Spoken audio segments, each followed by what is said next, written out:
Today we have the 2022 Mercedes-Benz A-Class. This vehicle has done just under 83,000 miles. It has an automatic transmission and a diesel fuel type. To the left of our steering wheel, we have voice control as a feature, as well as our keyless ignition. On the right, we have cruise control and automatic headlights. On our screen, we can access smartphone integration, navigation and radio, media, information, apps, and settings. If we put the vehicle into reverse, we can see that it comes with a parking camera with parking sensors.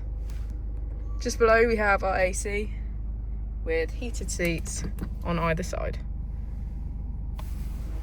As we go into the back of the vehicle, we can see that all of our seats have a black leather trim.